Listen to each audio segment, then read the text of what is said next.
പ്രഭാതവന്ദനം. ഇന്നത്തെ സുവിശേഷത്തിലെ കാറ്റിനെ ശാന്തമാക്കുന്ന ഈശോയെയാണ് കാണുന്നത്. ഈശോയും ശിഷ്യന്മാരും കൂടി വള്ളത്തിൽ യാത്ര ചെയ്യുകയാണ്. കാറ്റ് വന്നപ്പോൾ ശിഷ്യന്മാർ പേടിച്ചു. ഒരു 18 അടവും നോക്കി, രക്ഷയില്ല. അപ്പോഴാണ് അവരൊരു കാര്യം കണ്ടത്. ഈ പ്രശ്നത്തിൻ്റെ ഇടയിൽ ദേ കിടന്ന് ഉറങ്ങുന്നു നമ്മുടെ ഈശോ. ഏത് പ്രതിസന്ധിയിലും നിനക്ക് ഉറങ്ങാൻ സാധിക്കുമെന്ന് കാണിച്ചു തരുന്ന ഈശോയെ നമുക്കവിടെ കാണാൻ പറ്റും. നമ്മളാണെങ്കിൽ വട്ടം കറങ്ങുക, കണ്ണടയ്ക്കാൻ പറ്റണില്ല അല്ലേ? ശിഷ്യന്മാർ വിളിച്ച് എഴുന്നേൽപ്പിച്ച് കർത്താവിനെ.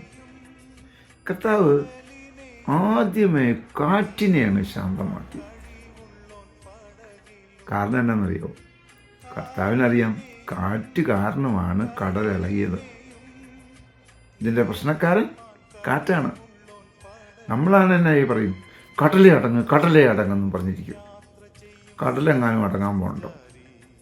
ഇതിൻ്റെ പ്രശ്നം ഉണ്ടാക്കിയത് ആരാണെന്ന് മനസ്സിലാകാതെ നട്ടം തിരിയുവാണ് നമ്മൾ ഈ പ്രശ്നത്തിൻ്റെ അവസാനം കൊണ്ടൊന്നായി പണി വെക്കുന്നത്. ചിലർ പറയല്ലേ കതിരെ കൊണ്ട് വളം വെക്കുകയെന്ന്. കതിരെ കൊണ്ട് വളം വെച്ചിട്ടുള്ള കാര്യമുണ്ടോ? അതാണ് ഈശോ ചെയ്തത്. നമുക്കെന്താ ഇങ്ങനെ ചെയ്യാൻ പറ്റാത്തത്? അതിൻ്റെ കാരണം ഈശോ അതിൽ പറയുന്നുണ്ട്. അല്പവിശ്വാസികളെ. ഈശോയിൽ വിശ്വസിക്കുന്നവരാണ് നമ്മൾ. പക്ഷെ എങ്ങനെയാണ് വിശ്വസിക്കുന്നത്? അല്പം. നല്ല വിശ്വാസത്തിന് വേണ്ടി പ്രാർത്ഥിക്കണം കേട്ടോ. ഈശോയെ എനിക്ക് വിശ്വാസം തരണേ. ആ ഫെയ്ത്ത്, ശരിക്കും ഒരു ഡീപ്പ് വിശ്വാസം എനിക്ക് തരണേ. അങ്ങനെയാണുണ്ടല്ലോ പ്രശ്നങ്ങൾ വരുമ്പോഴേ എന്താണ് ഇതിൻ്റെ കാരണമെന്ന് കണ്ടുപിടിക്കാൻ പറ്റും. അപ്പം നമുക്ക് യേശുവിൻ്റെ നാമത്തിൽ അതിനെ ബ്ലോക്ക് ചെയ്യാം.